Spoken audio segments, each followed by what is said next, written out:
From CBS News Bay Area, this is the Evening Edition. Now at 6, another day of headaches for flyers. Now we're stuck here for another 12 hours at least because we had to switch airlines. How the FAA flight cuts are impacting our local airports. And an effort to get hot meals to families in Gilroy. We can't let our families go hungry.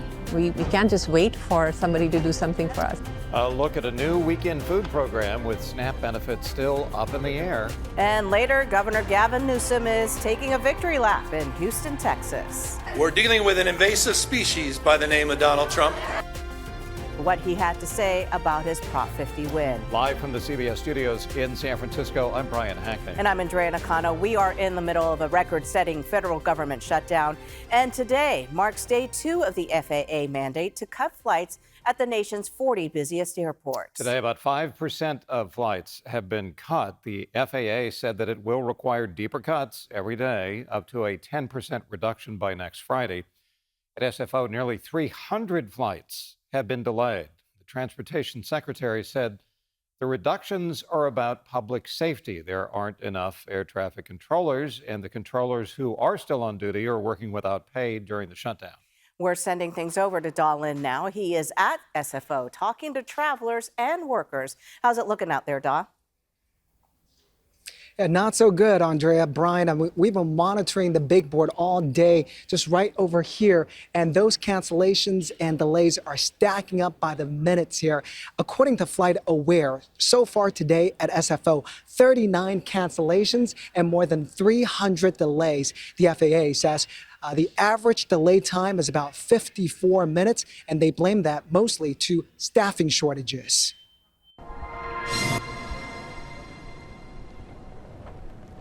A fun week visiting a family member in San Francisco ends on a low note for these two New Yorkers. Our flight was canceled after 2 delays, and now we're stuck here for another 12 hours. Definitely a major inconvenience, it's definitely 12 hours is a long time. The two sisters, Lisa Beal and Carrie Gillette, had their Saturday morning JetBlue flight to New York canceled. They bought new tickets on Delta for an 11 p.m. flight, hoping to get home by Sunday morning. So we were canceled from JetBlue earlier. Very disappointed. I want to go home. I miss my family.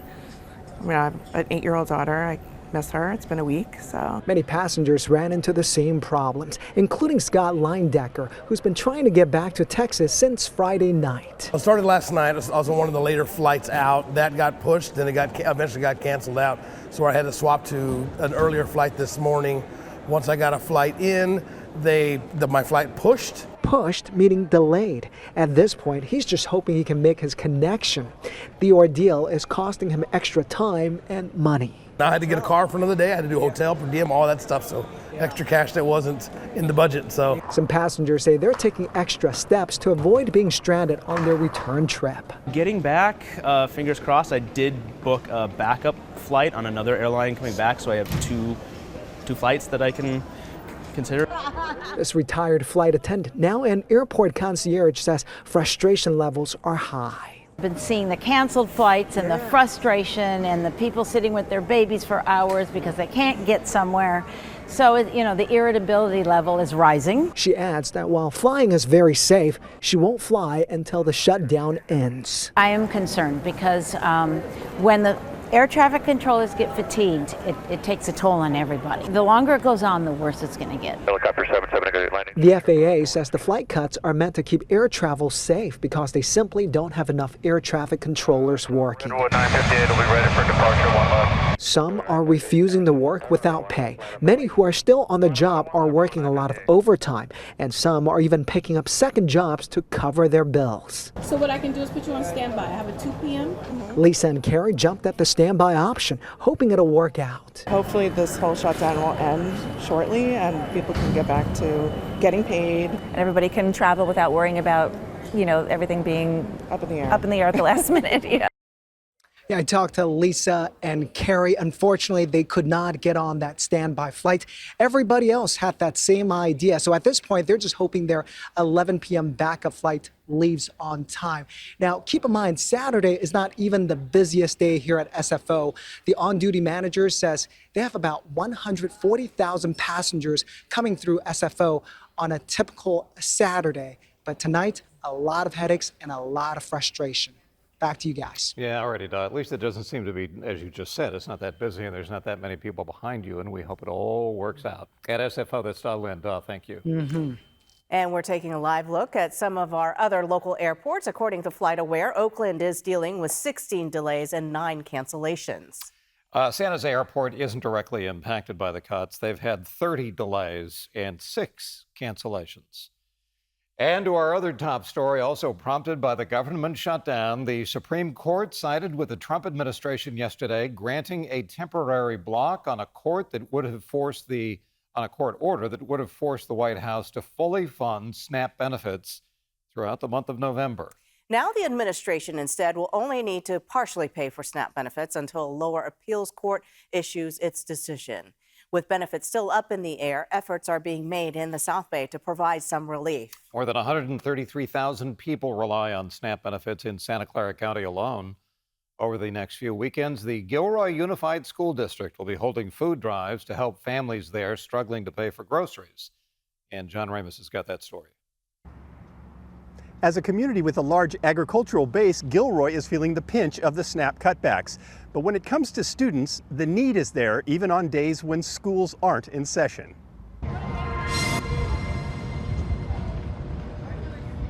On Saturdays, the Gilroy High campus is quiet and deserted. But because of what's happening in Washington, D.C., there was action in the parking lot. It's just the uncertainty, right? It's on, then it's off, then it's on again. So we just want to make sure that our families are not scrambling. The Gilroy Unified School District, in partnership with a South Bay nonprofit called Community Seva, was handing out hot meals to people who normally rely on SNAP to feed their families when school is out. I started thinking about what the impact might be on our families that are enrolled in the SNAP program. Our students get free breakfast and lunch during the week, and we really started thinking about what happens on weekends. 500 fresh pasta meals were prepared in Community Seva's own kitchen. The group's founder, Nathan Ganeshan, says Seva is a Sanskrit word meaning selfless service. SNAP benefits have been gone and CalFresh benefits have been suspended. So that's where Community Seva stands for. We rise to this occasion to help the community and especially our students who are in need at this hour. The hot meal program will continue on Saturdays and Sundays for the next 3 weeks.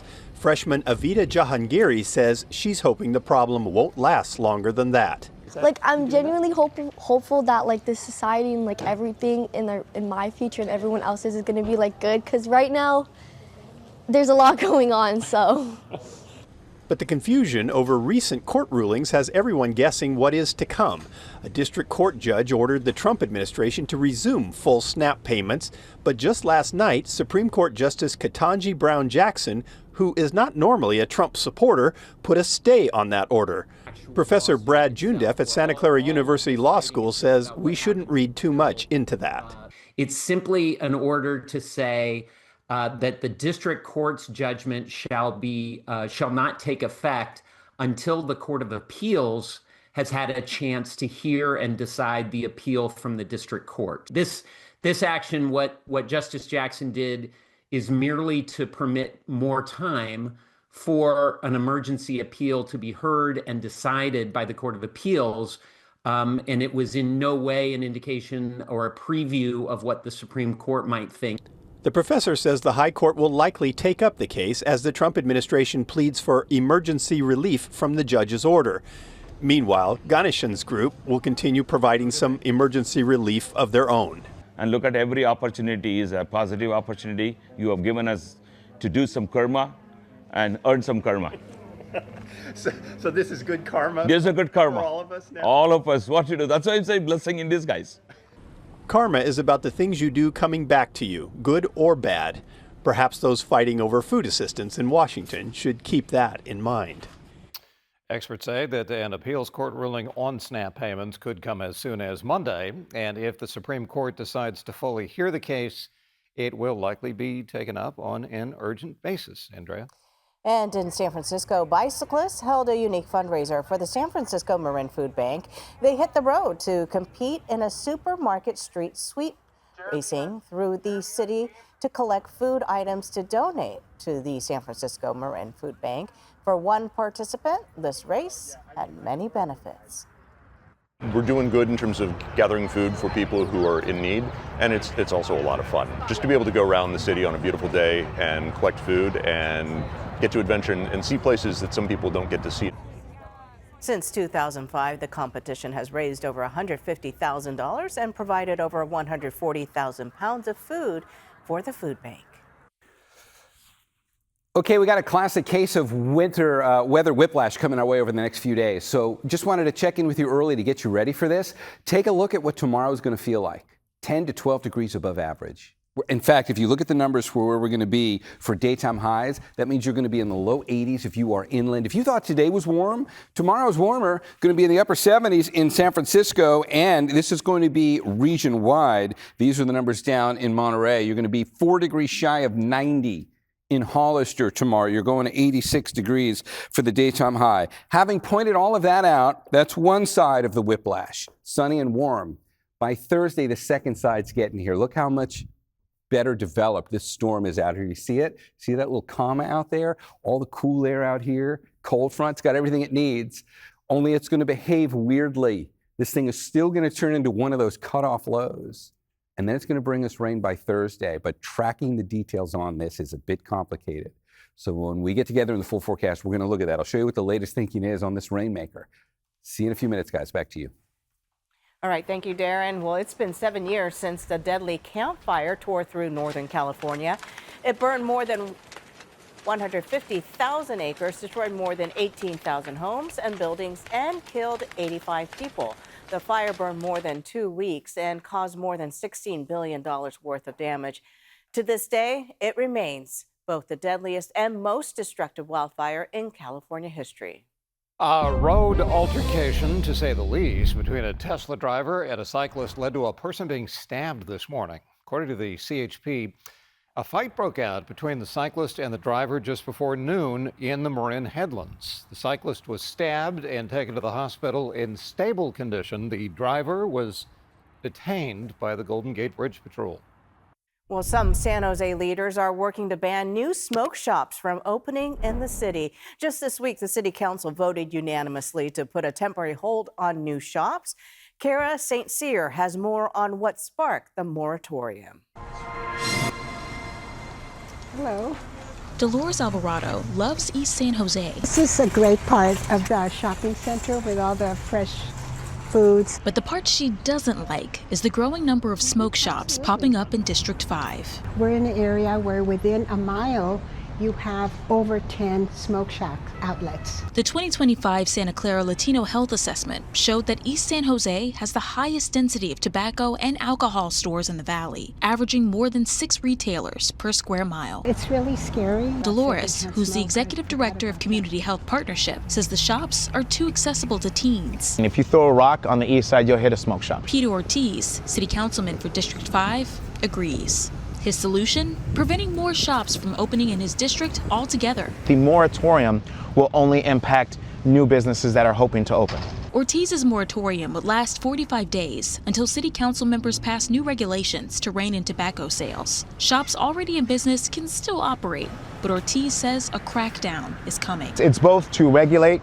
the over-concentration of these shops, but also to put an end to what we're seeing as a new black market forming on the east side of San Jose. The moratorium is part of a larger crackdown on tobacco sales in San Jose. In 2022, the city banned the sale of flavored products. And in August, the city raided 4 shops for selling nitrous oxide and cannabis products without a permit. It gives a very strong message that this line of business is not welcomed in a community. For Dolores, new regulations can't come fast enough for the city she loves.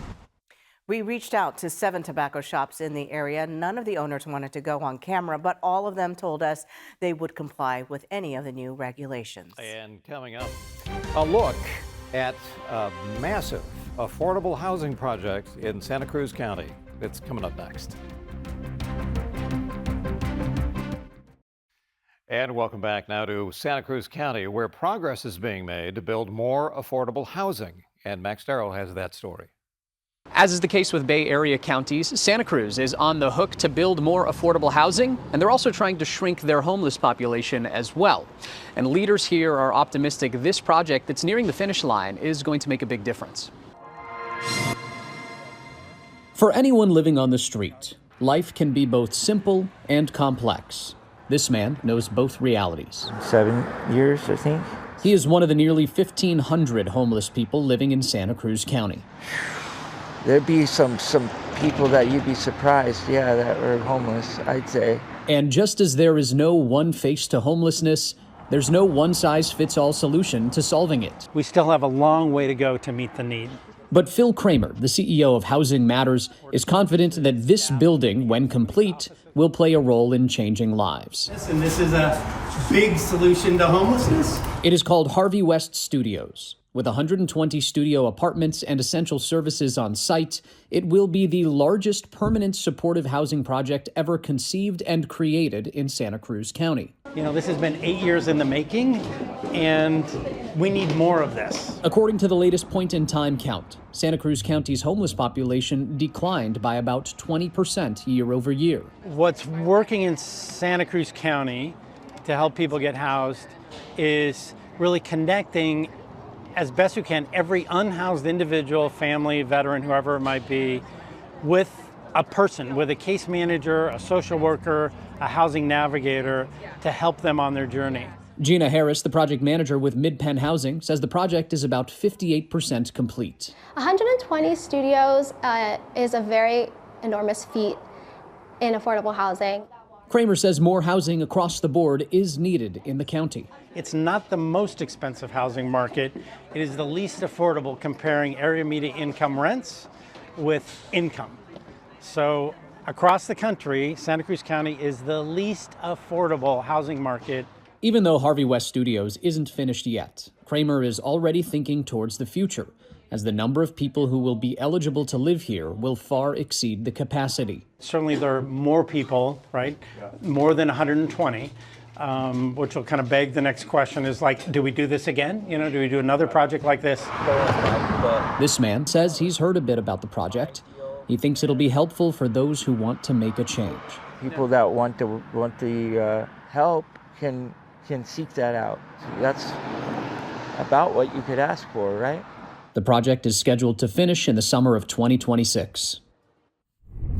Well, we're getting a clearer picture on this chance of rain for Thursday. It is still there, and we could be looking at perhaps an inch of rain by the later part of this next coming week. Let me show you the storm and also continue to go into a little bit of the background for why this storm out here is going to be problematic from a forecast standpoint. First of all, it looks great out here now. Beautifully put together. You can see the cold front. That's that long line in the clouds. The center of the low sitting right here, spinning beautifully. This is satellite imagery from the last 8 hours. You can see the day-night divider as we go to sunset. All right, now we're going to put it into the futurecast, and we're just going to look at the rain. And what you're going to see show up here is you're going to see this little band of rain right here that's going to get cut off from everything else and just kind of sit out there in the middle of the Pacific. That took us all the way ahead to Monday. See the timestamp there? You know how great your weekend's going to be? Sunny and 10 degrees above average. There is nothing over California from now till then. All the while, this thing is still sitting out here. And from Monday, that's Monday actually, at midnight, I'm going to play that forward and watch 2 days worth of forecast imagery. Still just sits there and wobbles around, doesn't do anything, trying to figure out what its place in the world is. It is a cutoff low. And what we mean by that, when we say it is a cutoff low, in order to visualize that, it would help to take a look at the wind streams, because you can see how that pretty much determines everything about the direction and the path of a storm. There's our little low, right? We're picking the story back up on Monday. We're well aware that that's going to be sitting where it is. But what you didn't see was the actual storm track itself, which this thing got so tightly wound up, it cut itself off from it. And the storm track up here, as we go into this week, is going to be racing across the northern tier of the country and then delivering a very intense cold snap to the eastern U.S. Meanwhile, our little storm sits out here without any direction in life. By the time we get to Thursday, it's going to get nudged on shore, and then that's when it has an impact here at us. Let's look at it two ways. We're going to take it from Tuesday at 5 o'clock, which is what we're looking at on the timestamp, and we'll play it forward so that we bring it on shore. And this now looks better today from an organizational rainfall standpoint than it did in the models yesterday. That's a good slug of moisture coming our way on Thursday. That's one forecast model. That's the American model. Let's take a look at what the European has to say, because that also can give us a little more detail in this format. We can slow it down and look at pertinent time zones of when the rain comes through. There's your start, and here's the main event at this point, Thursday morning. Now remember the challenge with this system. It's a cutoff low, and those are notoriously difficult in forecast models. This could change. There's good agreement now in the forecast model, so we like seeing that, and it's good to start thinking ahead to Thursday right now as widespread rain coming through from this system. But we know from test cases and looking at historical situations that are very much like this cutoff low, it can change wildly, even from now till then. Let's get this within 48 hours. Let's look at this again on Monday and Tuesday. If it still looks like that on Monday, confidence level is going to go way up. As it stands now, confidence level is higher now. Plan on rain on Thursday. And what appears to be a somewhat more positive change, or at least update into this forecast, is it looks like we're going to be able to bracket it to just Thursday. That's where the bigger question marks come in, because this thing could linger into Friday and Saturday. You still need to think there's a chance of rain going into Friday and Saturday. If you look at the grand total here, this is one forecast model's depiction of what the totals could look like, and that's pretty decent. It's about an inch of rain or a little more in the North Bay, 3/4 of an inch of rain everywhere else. Perhaps confined just to Thursday, or I think more likely spread out across the course of about 3 days or so, on again, off again showers from Thursday, perhaps into Saturday. That's where the real fun of forecasting cutoff lows comes in. For right now, we're going to call it Thursday, and we're going to say, stay on top of this. If Friday and Saturday really matter, they are vulnerable to seeing this system slow down, change its mind, or do something different in those models. And again, Tuesday's when we really start refining it. I'll see you with more on this in the next half hour. From CBS News Bay Area, this is the Evening Edition. And welcome back on this Saturday evening. We are finishing up day 39 of the government shutdown with no light at the end of the tunnel. Senators convened today in a rare Saturday session in an effort to pass a continuing resolution that would open the government. The Senate ended its session this afternoon without a vote. Before leaving Washington for his Florida home, President Trump reiterated he wants Senate Republicans to break the filibuster to reopen the government. We have a shutdown, as you probably know, because the Democrats have gone, they're crazy. They're crazy, but they don't care if they hurt the country. Yesterday, Democrats did offer to compromise to reopen the government in exchange for a 1-year extension of health care tax credits. This is a reasonable offer that reopens the government, deals with health care affordability, and begins a process of negotiating reforms to the ACA tax credits for the future. Now, the ball is in the Republicans' court. Senator Chuck Schumer's proposal was rejected by Republicans. The upper chamber is set to reconvene tomorrow. Newsom is doing a victory lap in Houston, Texas, following Prop 50's passing last week. President Trump told CBS News that he asked Governor Greg Abbott to find 5 more Republican seats.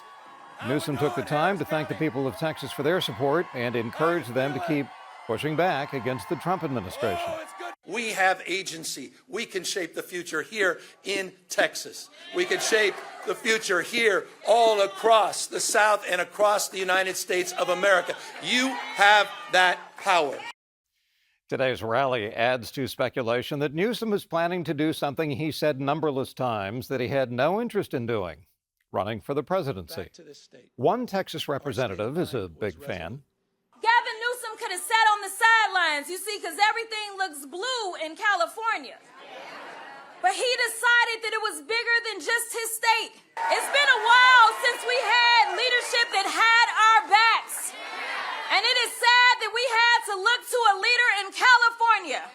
But I am here to tell you that he is in it for the long haul. Now, more and more want it. At least 12 other states are jockeying to deprive certain voters of representation, Democrat or Republican, to serve their own political strategy. Andrea? Well, former House Speaker Nancy Pelosi will be retiring after her term ends, capping off 39 years in Congress. Over the last 4 decades, Pelosi became the most powerful woman in U.S. politics as a representative for San Francisco. Her seat will be up for grabs next year during the 2026 midterms. So far, only 2 candidates have thrown in their name in the ring: State Senator Scott Wiener and political advisor Saika Chakrabarty. Kelsey Thorud has more on the campaign.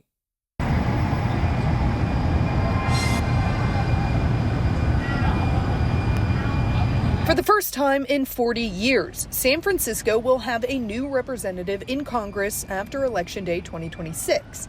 And whoever succeeds Nancy Pelosi knows they'll have some big shoes to fill. San Franciscans set the bar very, very high. And you need to have a moral compass and core values.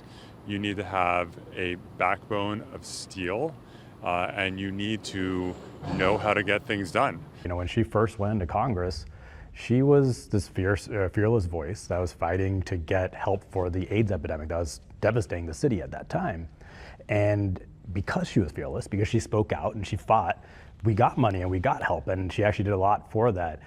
And, you know, what I sort of feel right now, when I look at the country right now, I think San Francisco needs that again. State Senator Scott Wiener and Choikat Chakrabarty, a former tech executive and chief of staff to Representative Alexandria Ocasio-Cortez, have thrown their hats in the ring. Both men are 30-plus years younger than Pelosi and lean farther to the left on the political spectrum. You know, I really don't think the divide and the generational change that's happening is about left versus center. I really think it's a difference of status quo versus change, right? Are we going to have a new party of leaders who know how to fight to stop this coup and use every tool at their disposal to stop Trump right now?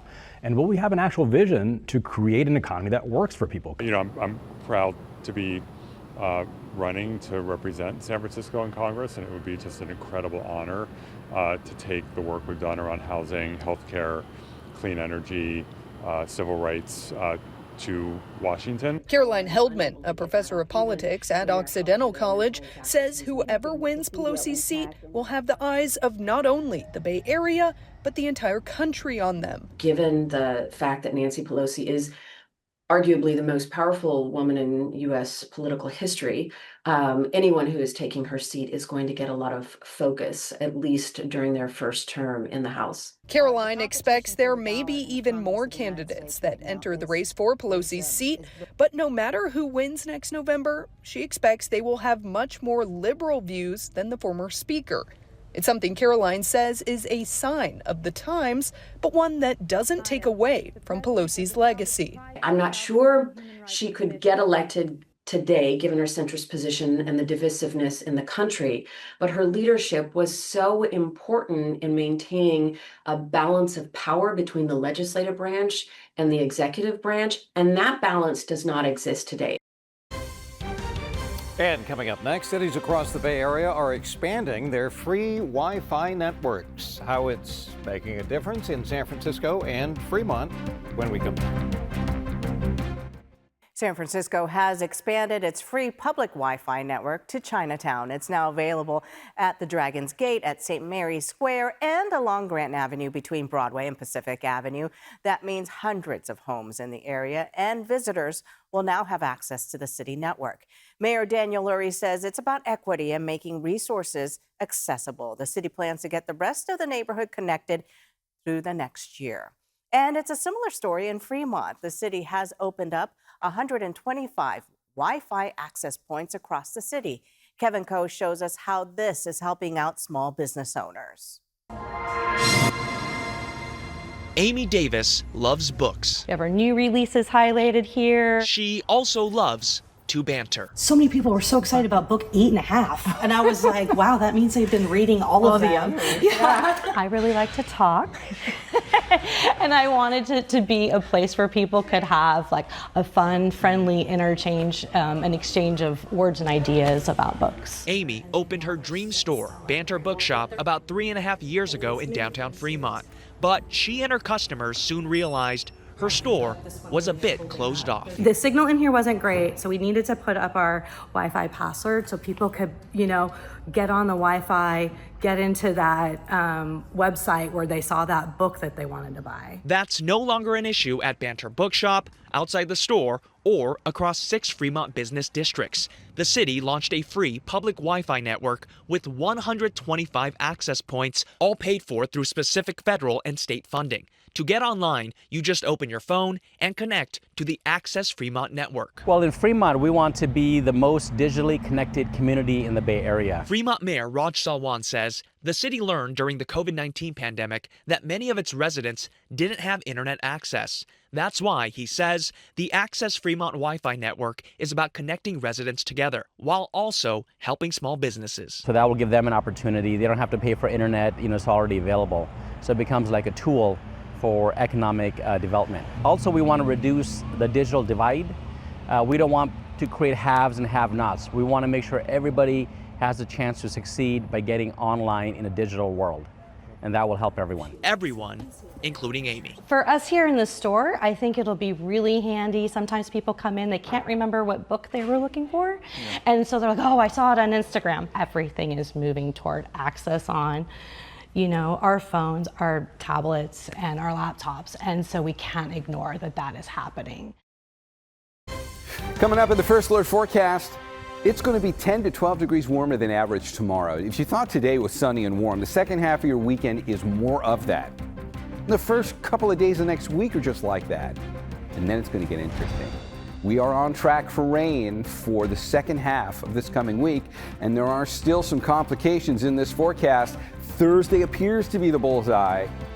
Maybe not. We'll look at the forecast on this coming up next. Okay, in the First Alert forecast, before we get into the complicated forecast for rain and discussing what all of the swirly spaghetti plots and color look like on there and why they make Thursday's forecast a challenge, before we get to any of that, you have a second half of your weekend that is going to be well above average and beautiful. You have more sunshine, and you're going to be 13 degrees above average in San Jose tomorrow. 13 degrees above average in Livermore, well above average for San Francisco. Look at what the actual numbers will be. Let's get as many numbers in here as we can. San Francisco, it's going to be 78 degrees tomorrow, 82 in the North Bay, 80 in Wine Country, 80 in Livermore, and we're going to go to 82 for the daytime high tomorrow in San Jose. Let's get down to the south and get some of these numbers on here down in Monterey. Look at Hollister. Going to be 4 degrees shy of 90 is another way of saying 86. And then we'll be sitting in the low 70s for Santa Cruz and Monterey. All right. That's the rest of your weekend. Let's go find this challenging forecast for Thursday's rain. Storms already starting to show up out here on the satellite. Looks pretty good too. Got this beautiful cold front, area of low pressure developing here, which is going to do something a little weird over the next 36 hours. It's going to spin off a little piece of it right here. It was real subtle, but if you noticed, some of the energy went over here, kind of like it split. There's another really good storm there. That's the actual storm track. These things are following the rules. You'll see what I mean by this in a second. They're caught up in the jet stream. That little blob right there cut itself off from that. And if we watch the next 2 days after this, by the way, that's where it's going to be by Monday morning. So nothing happens here for the weekend. We're clear skies and relatively sunny and warm. We'll advance this now, and we're going to look at Monday and Tuesday, and it just sits there. Doesn't move much, and then it is going to come on shore. Just another quick explanation for why we would call that a cutoff low and why the forecast as we go into Thursday and maybe even Friday does require a caveat, and you'll see why in 1 second.